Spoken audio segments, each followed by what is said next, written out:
हमें इंटरनेट पर जब भी कुछ सर्च करना होता है तो हम लोग गूगल सर्च इंजन का इस्तेमाल करते हैं। लेकिन गाइस, क्या आप लोगों को पता है कि इतने बड़े सर्च इंजन का नाम गलती से पड़ा था? मैं आपको बताता हूं। एक्चुअली गूगल के फाउंडर्स यानी कि संस्थापक इसका नाम GOOGOL यानी गूगोल रखना चाहते थे, लेकिन स्पेलिंग में कुछ ऐसी मिस्टेक हुई कि यह बन गया GOOGLE, जिसे हम आजकल गूगल के नाम से जानते हैं। कितनी अजीब बात है कि दुनिया की इतनी बड़ी कंपनी का नाम गलती से पड़ा था। क्या आप लोगों को इससे पहले तक ये फैक्ट पता था? और अगर नहीं पता था तो चैट सेक्शन में लिखना मत भूलिएगा। गाइस, क्या आप लोगों को पता है कि भारत देश के हर सिक्के के सन के नीचे एक ऐसा निशान बना होता है जिसे देख के आप अंदाजा लगा सकते हो कि सिक्का कहां पे ढाला गया है? जी हां गाइस, अगर डायमंड बना हो तो यह सिक्का मुंबई में ढाला गया है, अगर डॉट बना हो तो यह सिक्का नोएडा में ढाला गया है, अगर स्टार बना हो तो यह सिक्का हैदराबाद में ढाला गया है, और अगर कुछ भी नहीं बना हो तो यह सिक्का कोलकाता में ढाला गया है। क्या आपको इसके पहले तक ये फैक्ट पता था? और नहीं पता था तो चैट सेक्शन में लिखना मत भूलिएगा।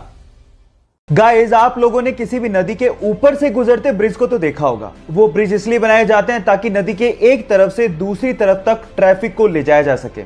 लेकिन फ्रांस ने दुनिया का पहला ऐसा ब्रिज बना के तैयार किया है जहां से ट्रैफिक को नहीं बल्कि एक नहर को नदी के ऊपर से पास करवाया जाता है। कितना अमेजिंग लगता होगा ना कि नीचे से नदी बह रही है और ऊपर के पुल से कोई स्पीड बोट निकल रही है। आप लोगों को इस अमेजिंग पुल के बारे में सुन के कैसा लगा? चैट सेक्शन में लिखना मत भूलिएगा। आजकल के स्मार्टफोन में यूज होने वाले फिंगरप्रिंट सेंसर्स टेक्नोलॉजी वाइज इतने ज्यादा एडवांस होते हैं कि वो जिंदा आदमी और मरे हुए आदमी के फिंगरप्रिंट्स के बीच में डिफरेंस कर डालते हैं। मतलब ये हुआ कि मान लीजिए आपने किसी मरे हुए आदमी के फोन को उसी के फिंगरप्रिंट से खोलने की कोशिश करी तो फिंगरप्रिंट सेंसर उसे सेंस करके अनलॉक होने ही नहीं देगा।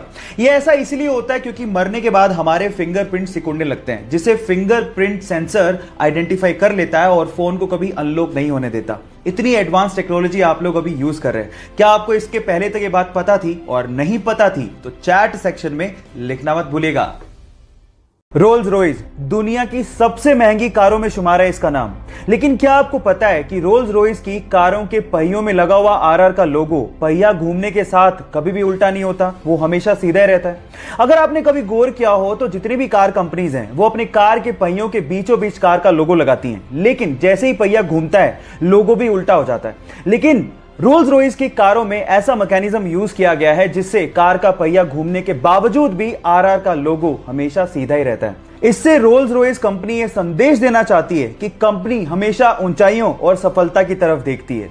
क्या यह फैक्ट आपको इसके पहले तक पता था? और नहीं पता था तो चैट सेक्शन में लिखना मत भूलिएगा। क्या आप लोगों को पता है कि टॉम क्रूज अपनी अगली मूवी की शूटिंग स्पेस में करने वाले हैं? जी हां गाइस, आपने ठीक सुना, स्पेस में। और ये पहली ऐसी मूवी होगी जिसकी शूटिंग रियली स्पेस में की जाएगी। और इस काम में टॉम क्रूज की मदद एलॉन मस्क की कंपनी स्पेसएक्स और नासा भी कर रही है। होगा कुछ यूं कि स्पेसएक्स के रॉकेट से सबसे पहले लोगों को और सामान को इंटरनेशनल स्पेस स्टेशन में लेके जाया जाएगा और उसके बाद वहां पे शूटिंग की जाएगी। सो गाइस, तैयार हो जाइए फर्स्ट एवर मूवी जिसकी शूटिंग स्पेस में होने वाली है। क्या आप लोग एक्साइटेड हैं? अगर हैं तो चैट सेक्शन में लिखना मत भूलिएगा।